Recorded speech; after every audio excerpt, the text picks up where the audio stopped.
Good day mga boss at welcome to my channel. Ngayon share ko sa inyo kung paano mag-install ng bagong biling window type aircon. Tara, simulan na natin.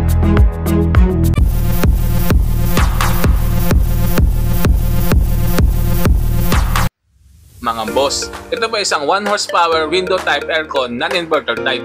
Mga boss, ang 1 horsepower po ay meron lamang pong 50 square meter area capacity, lalo na po kung mainit po ang panahon. Pero ang kabuuang sukat po ng bahay ay 24 square meters. Pero hindi po ito kakayanin ng isang 1 horsepower na aircon. Lalamig po ang kwarto, pero mas matagal pong aandar ang compressor nito. Kaya mas mataas po ang konsumo nito sa kuryente. Mga boss, lagayin po muna natin yung nakatakip sa aircon.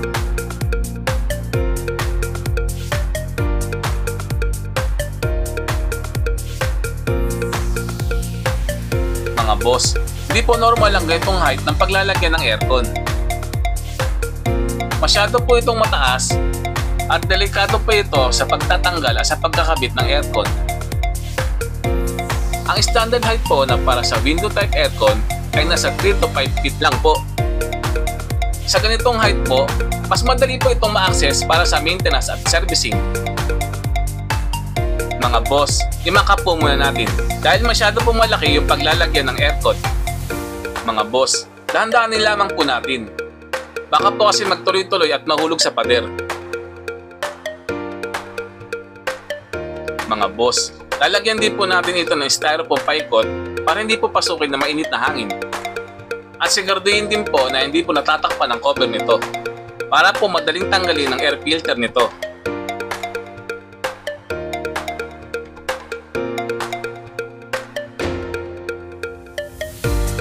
Mga boss, kailangan din po i-incline ng unit ng 1 to 1.5 cm para maiwasan po na mapunduhan po ito ng tubig sa loob.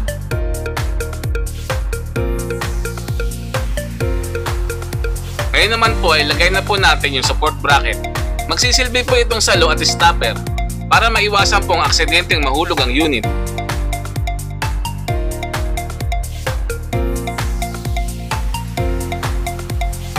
Maaari din po kayong gumawa ng sarili nyong metal aircon cover para sa karagdagang safety ng inyong bahay.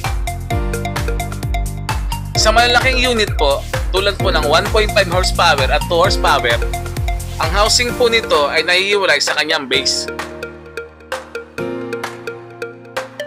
Kaya maaari po muna ikabit ang housing bago ang mismong aircon nito.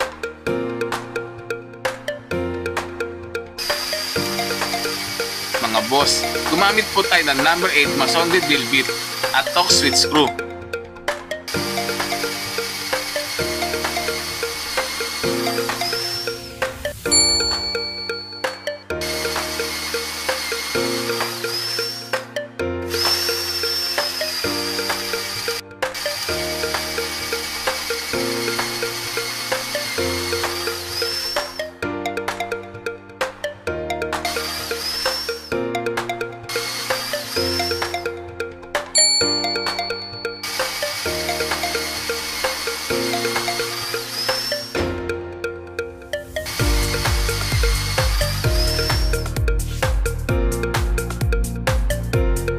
Mga boss, ilagay na po natin yung number 8 na tox.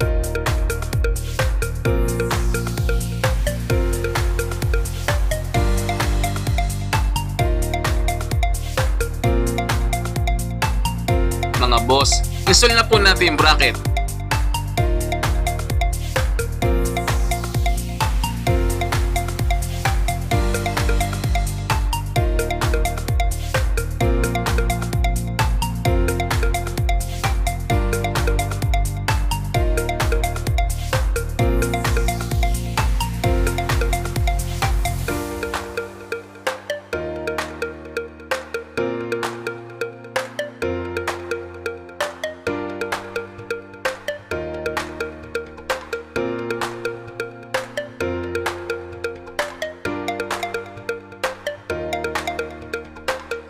Lagyan na rin po natin ng screw para po sa stopper.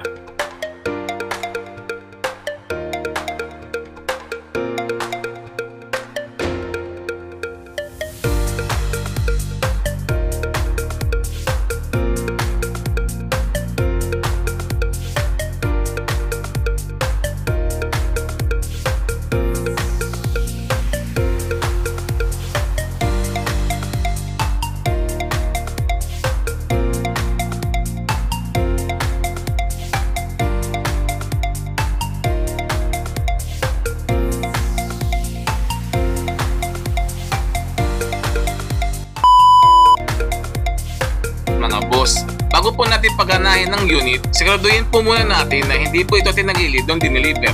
At pinahinga po ito ng ilang oras dahil maghahalo po ang pre-unit langis nito. Set lamang po sa temperature na gusto nyo. Ngayon naman po ay set natin yung mode. Mula po sa off, low pan, high pan, low cool at high cool.